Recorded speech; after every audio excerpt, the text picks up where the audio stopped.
With us on World Now.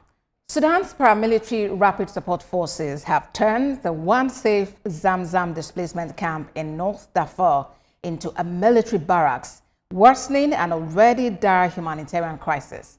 The camp, which sheltered more than 300,000 displaced people, is now a fortified RSF base, with aid access blocked and tents replaced by checkpoints.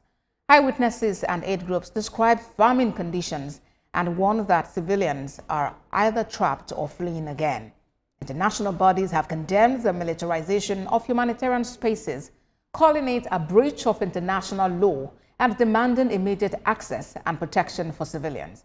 This comes as Sudan's conflict displaces more than 12 million people, deepening one of the world's worst humanitarian disasters.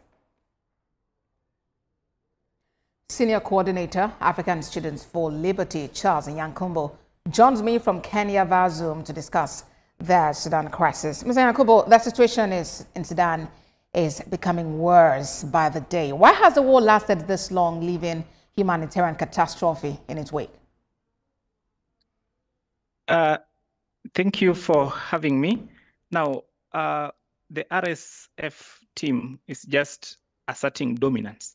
So it's just a pure struggle for power with a complete disregard to lives, complete disregard to children, women, and the elderly. So it's one of the biggest humanitarian crises that we see in our lifetime. And it is just unfortunate that people are after power and dominance without complete look or watch out of human lives and the humanitarian loss. So it's a very dire status in Sudan. A very dire status indeed. And international bodies are actually condemning what is happening, especially with the militarization of humanitarian spaces. But it appears these voices are not loud enough because this continues to happen. What can be done differently to achieve results? I think the international community, starting even with the African Union, of course, we have seen them calling for ceasefire, but we are looking at, we should have targeted approaches to this specific crisis.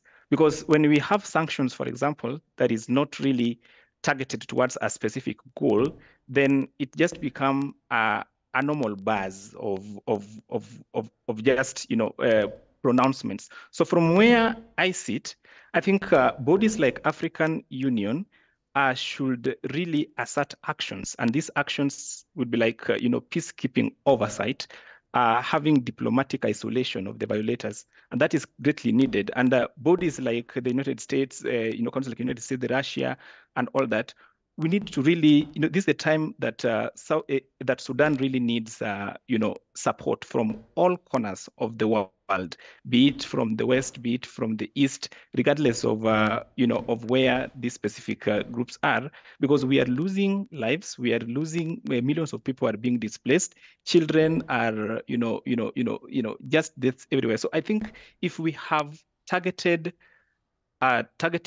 peacekeeping missions, we have also strong regional and local teams being involved, both teams, both the SAF and also the RSF, then I think this will really help.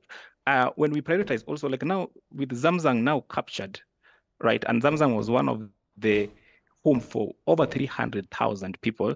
Even if you look at the Geneva Convention, it is complete violation of the international humanitarian laws. So can we also have these bodies, international bodies, really asserting that places like Zamzam should not be militarized, should be off, the